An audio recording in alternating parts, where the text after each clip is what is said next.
오늘은 2025년 8월 27일 수요일입니다. 매주 수요일 오전 10시에는 출애굽기 말씀으로 함께 은혜를 나누고 있습니다. 오늘 출애굽기 말씀은 31장 3절에서 5절입니다.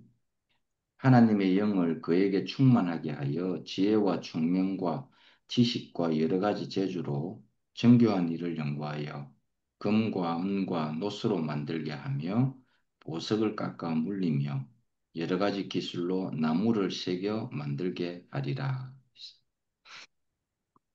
지난 시간에는 이렇게 정교한 일에 대한 부분과 놋과 은과 놋에 대한 부분, 그 다음에 보석에 대한 부분을 이야기했습니다. 오늘은 나무를 새겨서, 즉 나무를 다듬어서 하나님의 성막을 어떻게 구성하는지에 대해서 이렇게 보여주고 있습니다. 성막을 이렇게 세우는 일에 있어서 개와 이렇게 상을 이렇게 짜고, 그리고 제단을 만들고, 그리고 기둥과 채 등을 이렇게 다 만드는데 그 골격이 나무입니다. 우리 요 경주집도 경량 목구조입니다. 우리가 뭐 그 철근 구조다, 뭐 목구조다, 아니면 황토 구조다 하는 것은 기본 뼈대를 두고 하는 이야기입니다. 그래서 우리 요 경주집은 기본 뼈대가 경량 목구조입니다. 어, 목재로 경량의 목재로 이렇게 사용한 일장일단은 다 있습니다.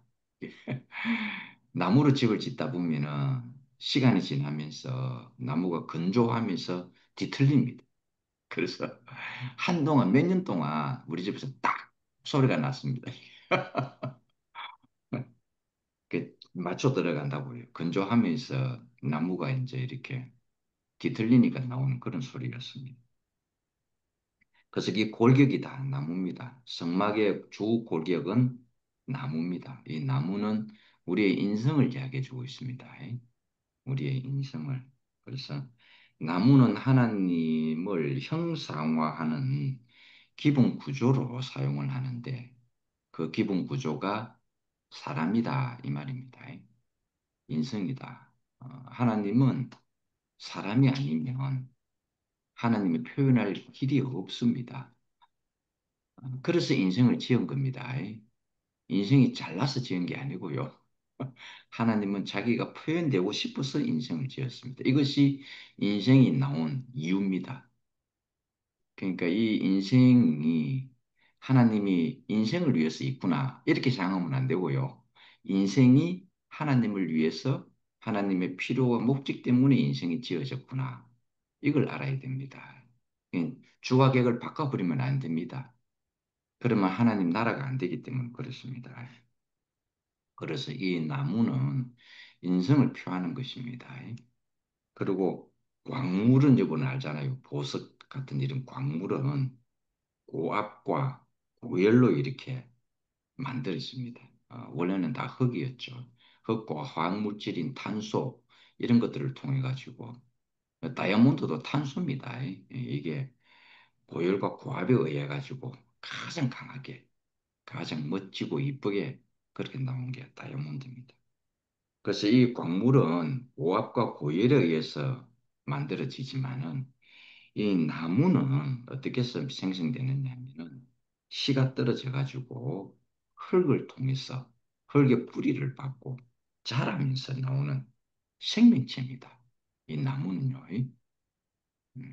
그러니까 이게 참이 주님이 우리 인성을 나무를 주 골격으로 해서 자기의 성막을 지은 이유가 바로 여기 있습니다.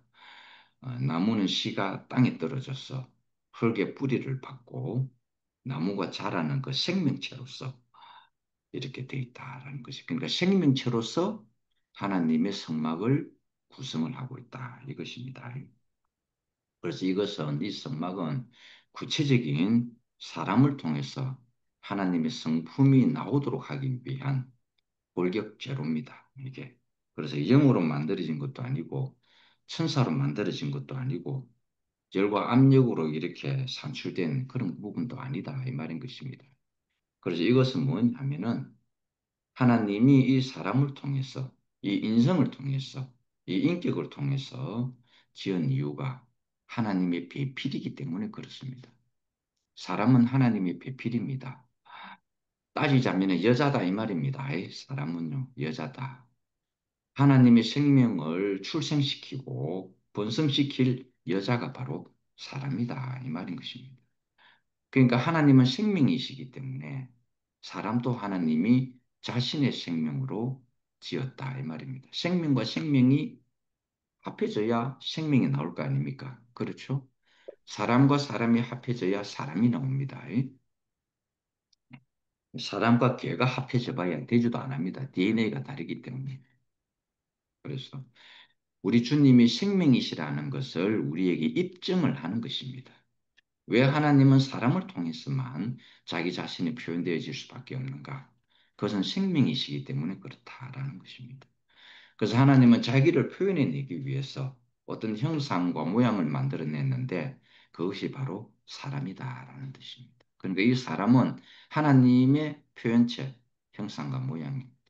사람의 존재의 이유는 바로 이겁니다. 하나님을 표현하기 위해서입니다. 그런데 사람들은 그렇게 생각 안 하죠. 내가 하나님을 믿으니 나를 좀 잘 먹고 잘 살게 해달라. 주와 객이 바뀐 것입니다. 여러분 착각하면 안 됩니다. 하나님은 여러분을 위해서 있는 분이 아닙니다. 좀 미안합니다만 그렇습니다. 우리는 하나님의 필요와 목적 때문에 있지. 하나님이 우리 사람의 필요와 목적 때문에 있는 게 아닙니다. 절대 주와 객을 바꾸면 안 됩니다. 근데 이 주와 객이 왜 바뀌었는가? 아담과 하와가 선악과를 딱 먹고 난 다음부터 사람이 주인공이 되어버렸던 거예요. 그러니까 사람 입장에서 예수를 생각하고 사람의 입장에서 하나님을 생각하고 그러니까 다 뒤틀려 버린 겁니다. 하나님의 나라가 안 나오는 거예요. 분명히 하나님을 믿고 예수를 믿는데 하나님의 나라가 안 나오는 거라. 모두가 다 자기를 잘되게 하려고만 하니까. 그냥 모든 종교는 다 똑같아요. 그 내용 자체가 똑같습니다. 모든 종교는. 뭐 2단이고 3단이고 필요 없습니다. 불교고 천주교고 기독교고 상관없습니다. 모든 종교는 자기 중심입니다. 하나님 나라가 안 나오죠. 그래서 하나님은 자기를 표현하기 위해서 그 표현체가 필요로 했는데 그래서 사람을 지으신 것입니다. 영이신 이분이 나타나려면은 인성이 필요로 했다. 인생이 필요했다라는 것입니다. 하나님은 자기 일을 위해서, 자기 사업을 위해서는 천사가 필요했지만, 하나님은 자기 성품을 드러내기 위해서, 하나님의 온전한 성품을 드러내기 위해서는, 하나님의 후사가 되기 위해서는 생명의 아들로서 사람이 필요했던 것입니다. 그래서 천사는 일꾼입니다. 여러분 절대 천사 흠모하지 마세요. 천사 흠모하는 사람은요, 선악과를 먹게 돼 있습니다. 사람이 선악과를 먹으면은 아들의 자리에서 떨어져 나가 버립니다. 유업을 이어받을 후사가 되는 게 아니고 종의 자리로 들어가 버립니다. 종은 절대 주인의 일을 부려먹기 위해서 있는 것이지 유업을 받을 수가 없습니다. 주인의 유업을 못 받습니다. 그 비근한 예로 아브라함에게 하나님이 후사를 주겠다 하니까 아브라함에게는 멋진 종이 있었습니다. 정말 죽으라면 죽는 식륜까지 내는 멋진 종이 있었는데 엘리에셀이었습니다. 그래서 아브라함은 자기가 아기가 없으니 이 자기 종을 엘리에셀을 하나님께 딱 드러내 보이면서 이 엘리에셀을 통해서 나의 후사를 번식시키겠습니다 하니까 하나님이 절대로 안 된다 했습니다. 왜? 그는 신분이 종이기 때문에 그런 것입니다. 노예의 신분이기 때문에 안 됩니다. 아무리 주인에게 충성을 다해도요 아들이 아니기 때문에 유업을 받을 수가 없다 이 말입니다. 이런 지하에 거절당했습니다. 그 다음에 그 이스마엘이 나왔지만 이건 또 합작품이잖아요. 아브라함의 사람의 힘과 율법의 힘이 합쳐진 겁니다. 하갈이라는 율법의 힘이 딱 합쳐져 가지고 나온 게 이스마엘입니다. 이것도 안 됩니다. 순수 혈통이 아니기 때문에 안 되는 것입니다. 우리는 늘 착각합니다. 나의 믿음과 의지와 신념으로 율법을 잘 지키면 하나님이 원하는 후사가 되지 않겠는가 생각하는데 절대 그렇지 않습니다. 그것도 섞였기 때문에 안 됩니다. 그래서 우리는 우리의 힘이 다 빠져야 됩니다. 완전 우리가 할 수 없습니다. 나는 이제 아무것도 할 수 없습니다. 나는 흙입니다. 나는 피조물입니다. 라는 상태가 되었을 때에 그때 하나님은 아브라함과 사라의 몸을 통해서 이삭을 탄생시킵니다. 그러니까 이 이삭은 사람의 힘으로 나온 게 아니죠. 영으로 나온, 그러니까 예수의 예표입니다, 바로. 우리는 늘 착각하는 게 뭐냐면 내가 뭔가를 할 수 있다, 가능성이 있다라고 하는 그 가능성 가지고 율법을 지켜서 자기가 하나님을 위해서 뭔가 하려고 합니다. 그러면 이스마엘밖에 안 나옵니다. 분란이 일어난다 이 말입니다. 이스마엘이 많으면 많을수록 그 집안이 골치 아파집니다. 시끄러워집니다. 이게. 그래서 하나님은 아브라함을 최종적으로 힘을 뺀 게 할례였습니다. 너는 내 앞에서 행하여 온전하라 그랬습니다. 야, 이게 뭘 행해야 될지 모르는데 하나님이 가르쳐 줬죠. 할례를 해. 나이가 99살 된 영감한테 할례를 하라니 참, 아브라함도 참 미칠 지경이죠. 아마 아브라함, 유대민족으로서 할례를 태어나자마자 8일 만에 다 할례를 하거든요. 근데 왜 아브라함은 안 했는지 모르겠어요. 그러니까 하나님이 그걸 알고 99세 때에 아마 할례를 시킨 것 같아요. 인간의 가능성을 다 끊어놔 버렸습니다. 그러니까 여러분도 있잖아요. 제가 이런 이야기 한다고 너무 가혹하다 생각하지 마시고요. 여러분이 하나님을 잘 섬길 수 있겠다는 그 가능성이 끝나야 됩니다. 다른 말로 여러분의 믿음이 끝나야 됩니다. 여러분의 믿음이 끝나야 주님이 주시는 신뢰의 믿음을 여러분에게 심어줍니다. 그러면 내가 주님을 믿습니다 안 해도 내 존재 자체가 주님의 믿음이 되기 때문에 그렇게 굳이 고백 안 해도 됩니다. 주님의 신뢰가 우리한테 오기 때문에. 그래서 하나님은 자신의 성품의 후사로서 생명이신 이 아들, 생명이신 이 아들의 사람이 필요했다라는 것입니다. 그래서 자신의 온전한 표현체, 성막은 주님 자신의 온전한 표현체입니다. 그래서 그 골격 자체가 전부 나무로 되어 있습니다. 그래서 교회는 잘 보세요, 여러분. 교회는 건물이 아니고요. 교회는 지금의 이 교회는 건물이 아니고 사랑, 하나님의 성품, 곧 인격, 인성으로 건축이 되어 있습니다. 그러니까 교회는 절대 여러분 교회가 화려하고 크고 좋다고요. 우와, 이렇게 하면 안 됩니다. 그 안에요. 하나님의 성품이 있는가 없는가 그걸 잘 봐야 됩니다. 화려한 유혹을 당하지 마세요. 이 사탄은 화려한 걸 좋아합니다. 왜 그러냐면은 예수님에게도 와가지고 그랬잖아요. 마지막 세 번째 시험할 때 그랬죠. 높은 언덕 위에, 높은 언덕이라는 거는 그 사람의 지위를 말하는 겁니다. 높은 언덕 위에 가가지고 세상 만물의 영광을 다 보여줍니다. 이게 자기 거라고요. 자기에게 허락된 거랍니다. 그러니까 부풀려진 거. 사탄이 가장 좋아하는 겁니다. 이걸로는 교회가 안 이루어집니다. 그래서 하나님의 교회는 어떤 교회인가? 하나님의 성품, 인성, 인격으로 구성된 것이 바로 하나님의 교회입니다. 그런데 이 인격이 없으니, 이 하나님의 성품이 없으니 사람들은 뭘로 만들어냅니까? 조직으로, 교리로, 제도로, 이런 걸로 교회를 만들어낸다. 이 말인 것입니다. 사람을 다루는 이때 이제 조직이 있잖아요. 교회가 커지려면 조직이 잘 짜여지면 됩니다. 그리고 교리가 완벽하면 됩니다. 그리고 제도를, 시스템을, 그 제도를 잘 짜놓으면 교회는 커집니다. 숫자가 늘어난다 이 말입니다. 근데 문제는 하나님은 그 외형을 보지 않는 게 문제입니다. 중심을 본다면 하나님의 성품이, 하나님의 생명이, 하나님의 아들이 있느냐 없느냐 그걸 본답니다. 기가 막히죠. 그러니까 우리가 세상 사람들이 보는 시각하고 하나님이 보는 시각이 다릅니다. 하나님의 성품이 안 나오니, 하나님의 인격이 안 나오니 사람들이 다른 것으로서 교회를 이루려고 한다. 이 말인 것입니다. 음. 그래서 우리는 교회 가갈 때에 과연 내가 하나님의 성품으로 저는요 16년간 일반교회 다니면서 왜 손을 들었느냐 하면 예수의 성품이 내 안에서 안 나오는 그것 때문에 제가 손을 들었습니다. 일을 하는 거에 대해서는 저는 손 안 들었습니다. 일은 얼마든지 할 수 있습니다. 천사가 하는 일은 제가 다 합니다. 사람으로서요. 다 합니다. 근데 문제는 예수의 그 성품이 제 안에서 안 나오더라는 것입니다. 그래서 제가 손을 들었습니다. 마지막에 손든 이유가 바로 그겁니다. 내 안에서 아들이 안 나왔다라는 겁니다. 종의 성분은 나오는데 아들의 성분이 안 나오는 거예요. 그게 나를 가장 괴롭게 했습니다. 근데 주님이 그 저의 마지막 기도를 들어주셔가지고 아들의 자리로 저를 이렇게 위치 이동을 시켜줬습니다. 종의 자리에서 아들의 자리로. 죄와 사망의 법에 있는 저를 생명과 성령의 법의 위치로 바꿔놔버렸습니다. 이렇게 지식의 세계에 있던 저를 생명의 세계로 다 올려놔버렸다. 이 말인 것입니다. 그래서 많은 사람들이 이 예수의 성품을 닮으려고 생각은 안 하는 거예요. 이 예수의 성품이 내 안에서 나오기를, 예수의 인격이 내 안에서 나오기를 그렇게 기도를 해야 되는데 맨날 허구한 날 엉뚱한 것만 기도합니다. 종으로서 할 일은 그런 것만 자꾸 기도를 하더라 이 말인 것입니다. 이 교회 안에 하나님의 성품이 빠지면 뭡니까?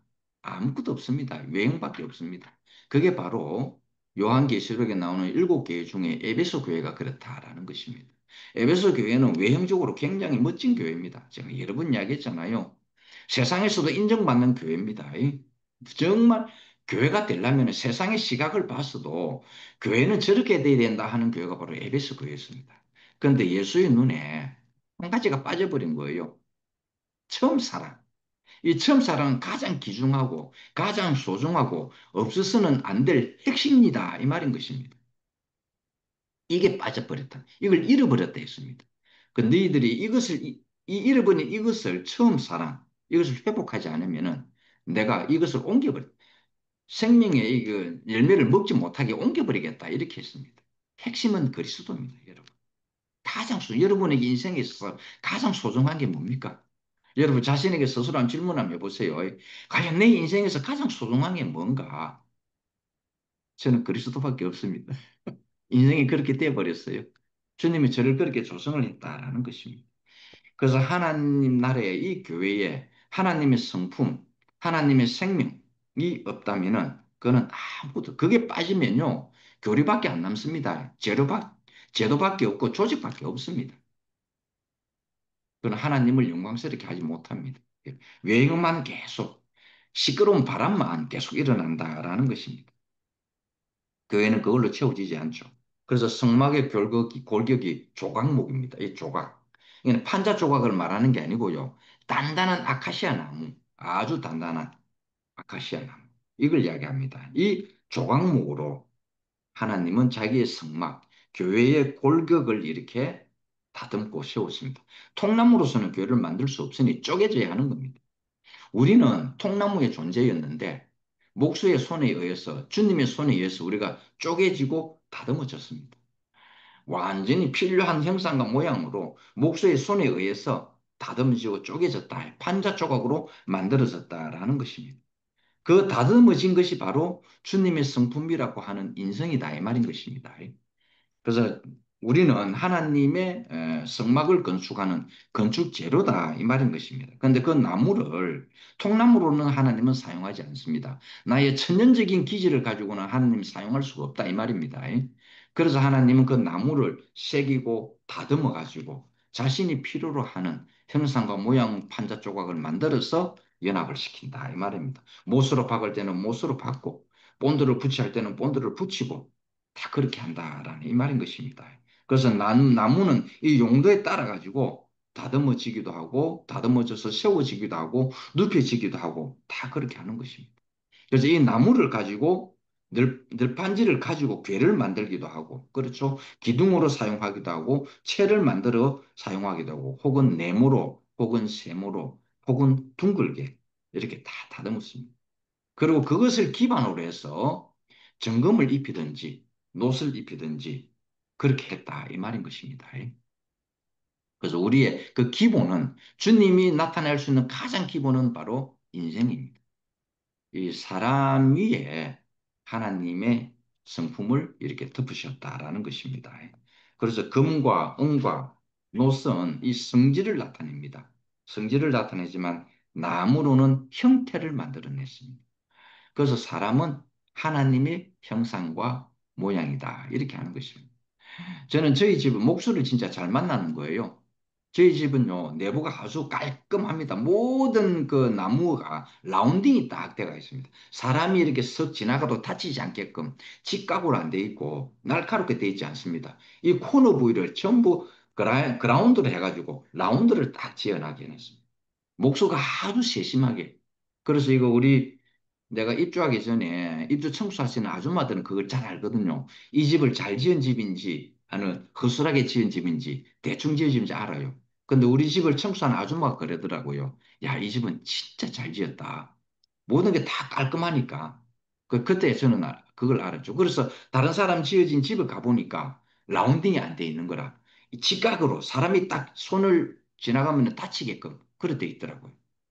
저희 집은 굉장히 전부 다 라운드가 다 돼가 있습니다. 아주 깔끔하게 잘 돼가 있어요. 목수를 잘 만난 것 같아요. 그래서 이 나무는 어떤 형태를 만들어내고 그 형태된 그 위에 정금이든 은이든 노시든 입혀서 하나님이 표현하고자 하는 것을 그렇게 표현했다라는 것입니다.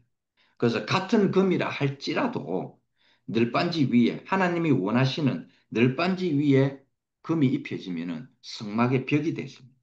그리고 궤 위에 그것이 입혀지면은 언약궤가 됐습니다. 그리고 상위에 입혀지면은 그것이 진설병이 됐다라는 것입니다.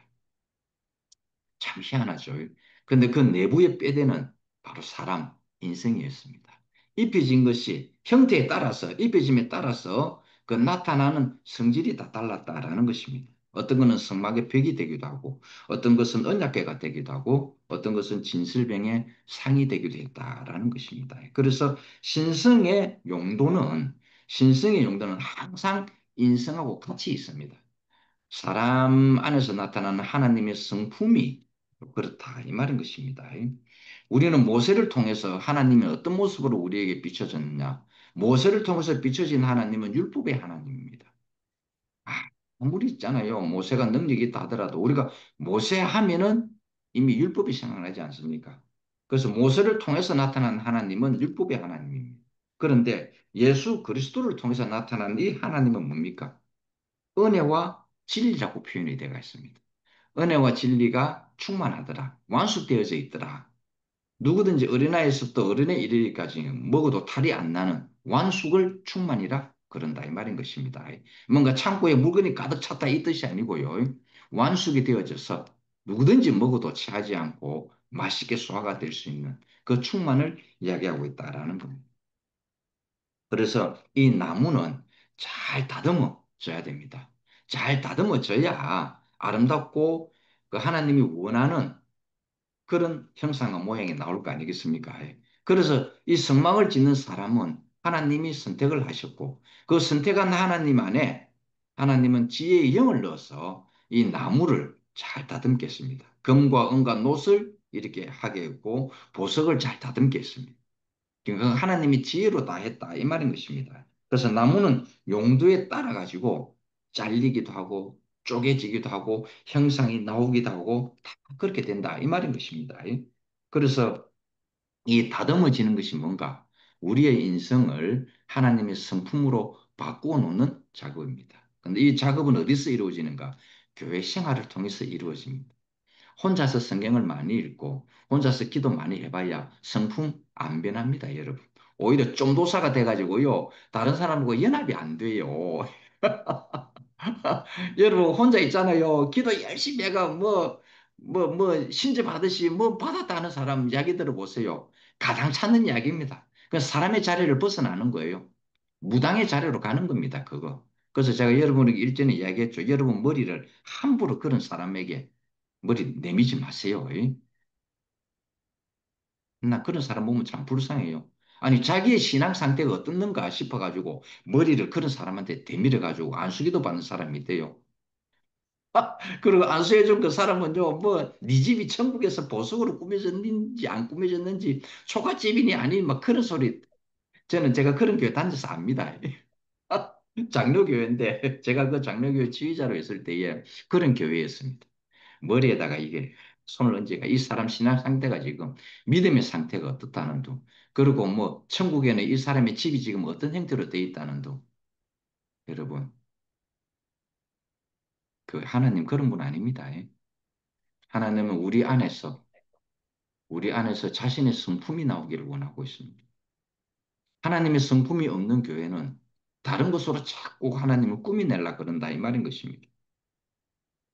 조각목이라는 것은 단단한 재질의 나무를 이야기하는데 이것은 목수가 가공하기가 쉽지 않습니다. 단단한 나무. 인도에 가면은 그 나무가 물에 깔아놓은 나무가 있어요. 너무 질이 단단해가지고요. 그래도 우리 집 지을 때 이게 데크가 있거든요. 우리 집에 이 데크는 잘 안 썩는 데크입니다. 나무입니다. 일반적인 나무가 아니에요. 아주 하드 우드인데요.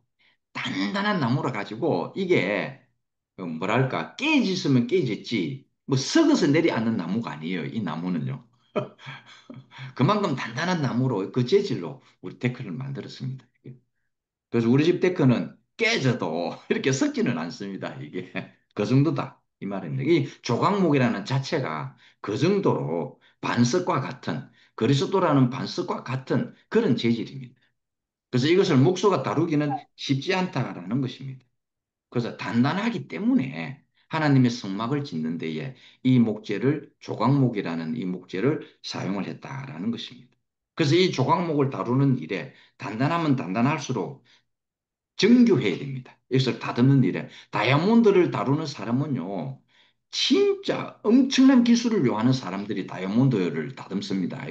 뭐 얼렁뚱땅한 사람이 다이아몬드 다듬다가는 다이아몬드를 오히려 더 완전히 엉망으로 만들어 버리잖아요.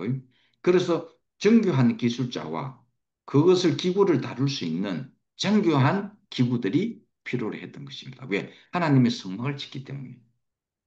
그 인성을 하나님이 인성을 다룰 때 있지 않습니까? 우리를 다룰 때에 하나님의 정교한 부분까지 나타낼 수 있도록 다듬습니다. 우리를. 왜냐하면 하나님이 실수하시면 안 되잖아요. 도자기를 만드는 사람도 우리가 보기에는 아무 뭐 문제없는 도자기인데도 때려 부수는 거 보고 정말 아깝다는 생각이 다 들었어요. 우리가 그런 화면을 볼 때에 아이고 저거 우리 집에 주면 우리가 잘 사용할 건데 하는 거 있잖아요. 근데 도자기 굽는 사람 눈에는요, 조그만 점과 흠과 티가 있어도 과감없이 망치로 내리쳐버리가 깨버리대요. 왜냐하면은 그런 걸 유통시키면 안 되거든요. 왜? 자기 자신이 유통되는 거기 때문에. 그래서 하나님도 우리를 지으실 때에 자신의 성품으로 우리를 다듬을 때에 아주 정교하게 다듬습니다. 점과 흠과 티나 주름 잡힌 것이 없도록 우리를 다듬는다 이 말인 것입니다. 그래야 하나님이 온전하게 나타날 거 아니겠습니까? 모세는 가나안 땅에 못 들어갔습니다.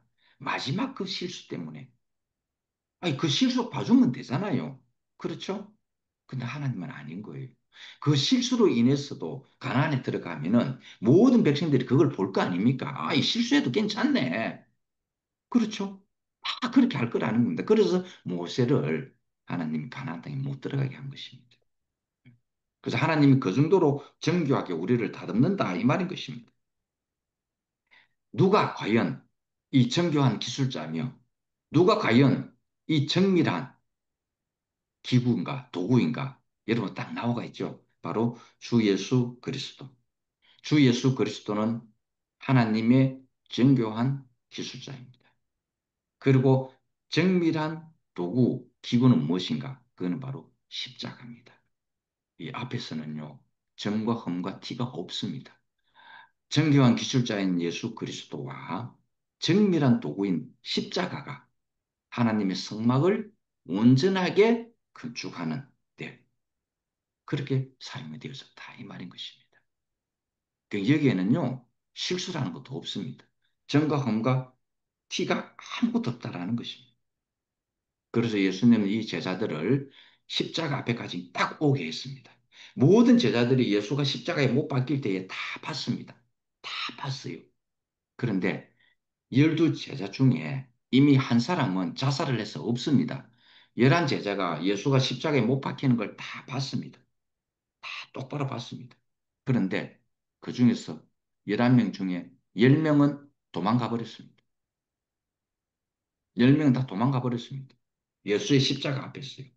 예수는 제자들을 십자가 앞에까지 딱 데리고 왔는데 이 십자가 앞에서 예수가 죽는 모습을 못 박히는 모습을 딱 보고 10명은 도망갔는데 그래도 한 명은 끝까지 남아 있었습니다.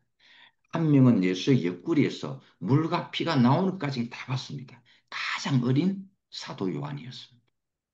그래서 이 사도 요한의 증거는요, 다른 제자들이 증거한 것보다 굉장히 정밀합니다. 굉장히 세세하고요, 세밀하게 예수를 표현해냈습니다. 왜? 처음부터 물과 피를 흘리는 것까지는 다 봤기 때문에. 그래서 그 증거가 참되다 그랬습니다. 다 봤습니다. 요한도 같이 자기 옆구리에 물과 피를 흘렸다 이 말인 것입니다. 요한은 그 장면을 다 본 거거든요. 우리는 십자가만 딱 나타나면 다 도망갈 사람이거든요.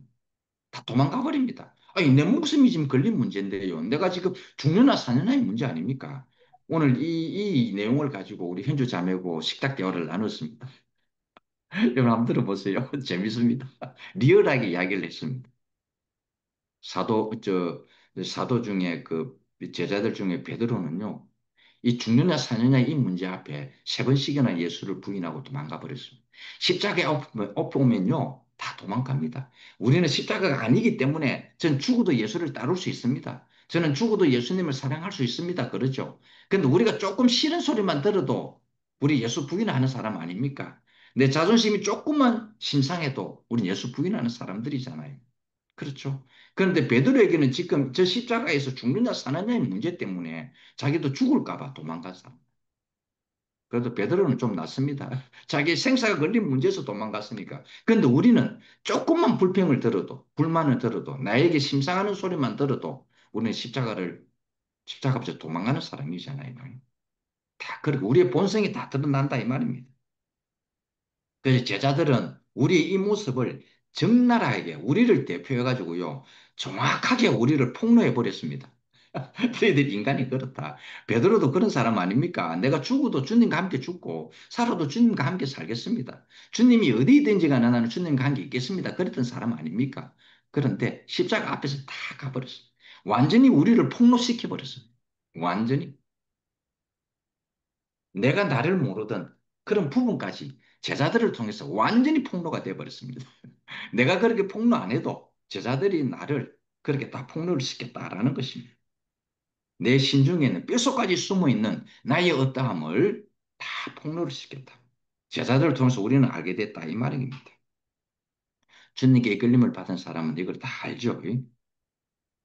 우리가 베드로만 봐도 그렇고요. 그리고 그래 사도 요한을 봐도 다 그렇다 이 말입니다. 주님이 못 박힌 후에 베드로는 도망가 버렸습니다. 못 박히기 전까지는 도망 안 갔습니다. 끝까지 예수가 어떻게 되는가 봤거든요. 과연 예수가 기적과 능력을 일으켜가지고 십자가에 못 안 박힐 수도 있겠다는 가능성을 가지고 베드로는 예수를 그렇게 따라갔습니다. 우리가 예수를 따라갈 때 그렇게 따라가죠. 예수는 십자가에 못 박히지 않을 거야. 십자가에 못 박히기 전까지 예수는 지금까지 우리에게 보여줬던 것처럼 어떤 능력을 통해 가지고 어떤 기적과 표적을 통해서라도 십자가에 못 박히지 않을 거라는 그 가능성을 가지고 우리는 예수를 따라가는 겁니다. 그런데 실질적으로 예수가 십자가에 딱 못 박히는 순간 도망가 버렸어요.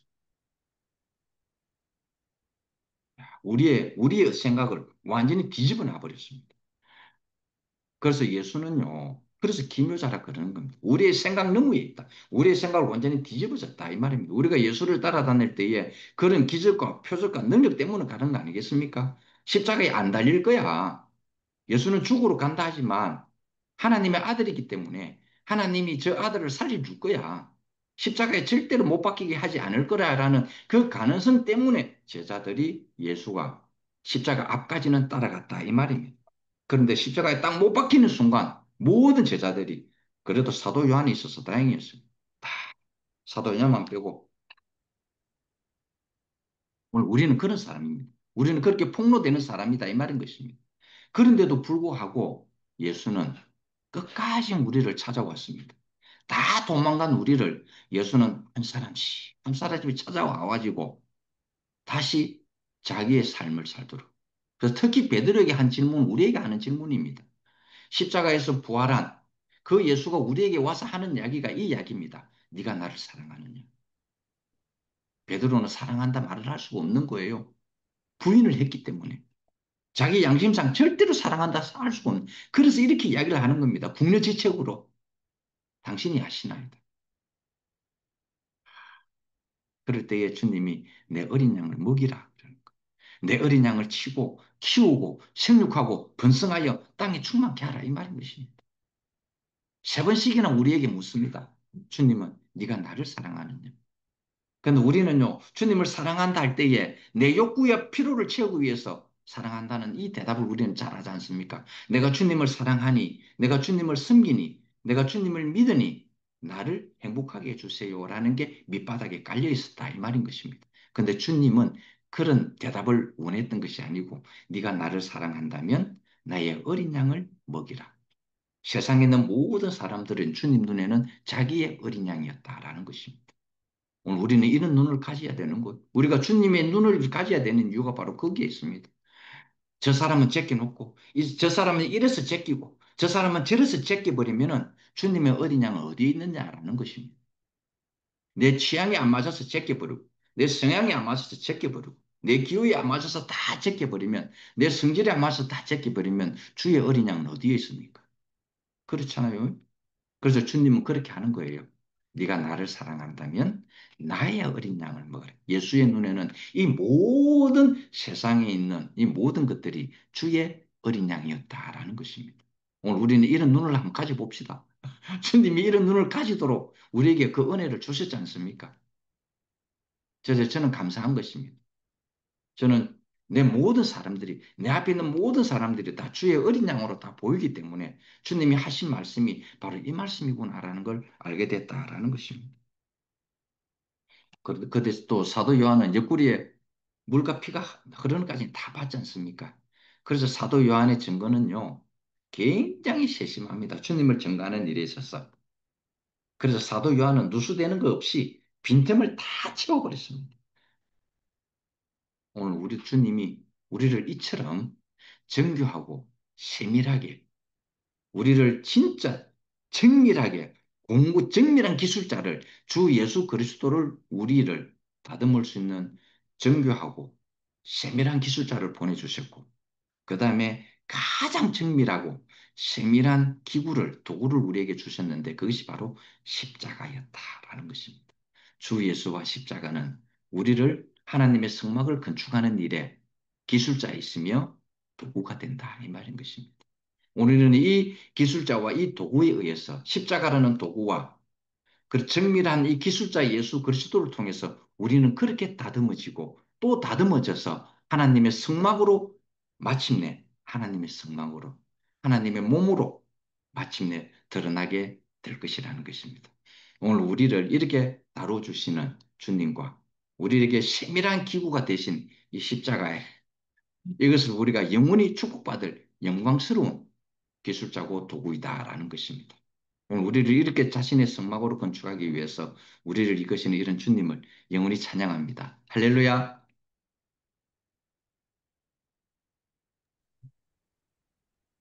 아멘. 아멘. 아니, 오늘